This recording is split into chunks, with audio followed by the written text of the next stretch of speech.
Oke, selamat datang lagi nih di pembahasan mendalam kita. Anda pasti pernah kan ya ditanya basa-basi, asalnya dari mana? Sering banget. Pertanyaan simpel, tapi jawabannya seringnya, aduh, datar banget. Oh, dari Jakarta, terus, udah, percakapan selesai. Garing ya jadinya. Nah, iya, hari ini kita mau coba gali nih, gimana sih cara jawab pertanyaan itu, atau ya pertanyaan sejenis, biar nggak cuma ngasih info, tapi juga bikin orang lain jadi tertarik gitu. Malah bisa buka obrolan seru. Sumber kita kali ini dari buku How to Talk to Anyone-nya, Lael Lowndes. Wah, ini isinya teknik komunikasi praktis semua, bagus banget. Iya, betul. Fokus kita gimana caranya bikin jawaban standar itu jadi luar biasa. Betul banget. Jadi, misi kita kali ini tuh ngasih Anda strategi spesifik dari buku itu.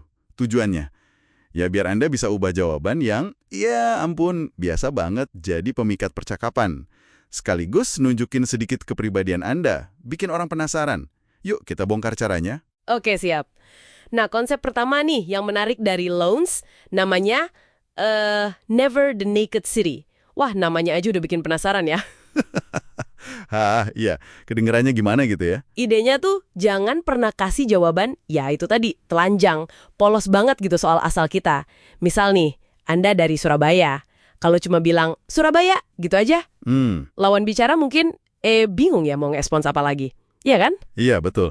Selain bikin agak canggung ya, itu nggak ngasih kaitan gitu loh. Ah, kaitan. Ya.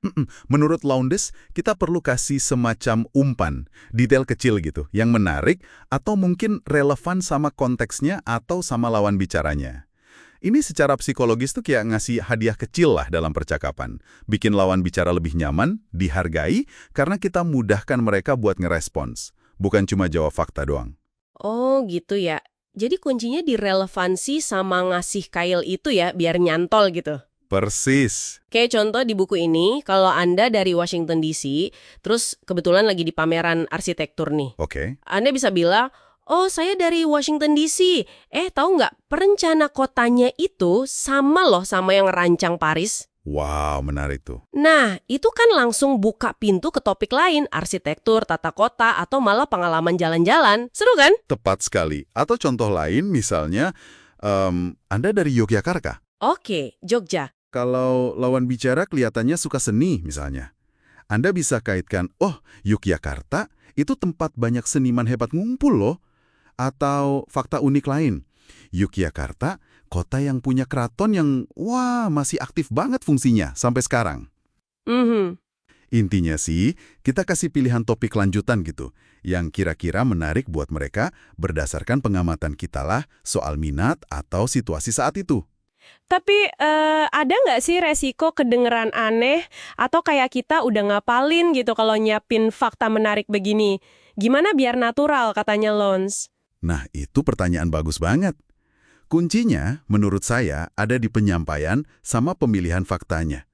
Pilih sesuatu yang Anda sendiri juga menarik gitu. Terus, sampaikan dengan santai aja. Jangan kayak baca ensiklopedia. Oke, santai ya. Sama sesuaikan umpannya juga. Fakta soal seni ya cocoknya di galeri mungkin. Tapi kalau lagi makan malam, mungkin fakta soal kuliner khas lebih pas. Jadi fleksibel aja. Masuk akal, masuk akal. Nah, prinsip yang sama ini, kata buku ini berlaku juga buat pertanyaan kerja apa. Jangan cuma sebut jabatan doang. Ah iya, itu juga sering datar ya jawabannya. Betul. Ada teknik namanya nutshell resume. Ini bukan CV singkat ya, tapi lebih ke gambaran menarik tentang apa sih yang Anda lakukan, terus manfaatnya apa. Wah, saya suka banget ide ini. Bener, fokusnya ke dampak atau esensi pekerjaan kita. Jadi, bukan saya programmer gitu aja. Terus gimana dong? Mungkin bisa, saya bantu perusahaan bikin aplikasi yang memudahkan hidup orang banyak. Atau, bukan sekedar saya guru, tapi mungkin saya bantu anak-anak menemukan potensi mereka. Oh, jadi lebih ke ceritanya ya, apa yang kita lakukan gitu. Sekedar titel jabatan kan? Bener banget. Jadi intinya tuh kita perlu kemas jawaban kita ya, kasih sedikit bumbu lah. Bumbu. Detail yang relevan, unik, atau berorientasi manfaat gitu. Terus disesuaikan sama siapa kita bicara dan situasinya. Tepat. Ini bukan cuma biar kedengaran menarik aja, tapi juga nunjukin kecerdasan sosial kita ya nggak sih? Tepat sekali. Ini soal mengubah interaksi yang Berpotensi datar banget, jadi kesempatan buat bangun koneksi. Kita nunjukin perhatian ke lawan bicara dan bikin diri kita lebih gampang diingat. Perubahan kecil tapi dampaknya bisa besar loh buat kesan pertama. Oke, jadi kesimpulan singkatnya nih buat Anda yang dengerin. Lain kali ada yang nanya, dari mana? Atau kerja apa? Coba deh, tahan dulu jawaban standar Anda. Pikirin satu aja detail menarik atau unik yang relevan yang bisa Anda tambahin ke jawaban itu. Iya, dan ini membawa kita ke satu bahan renungan nih buat Anda. Coba deh pikirin soal asal Anda atau pekerjaan Anda sekarang. Ada nggak detail unik atau fakta menarik yang mungkin orang lain nggak kepikiran yang bisa Anda siapin jadi umpan percakapan? Menarik tuh pertanyaannya. Terus gimana Anda bisa sesuaikan itu untuk situasi yang beda-beda? Nyiapin beberapa pilihan kail kayak gini, wah ini bisa jadi cara ampuh loh buat bikin interaksi Anda berikutnya jadi lebih hidup dan berkesan. Coba deh.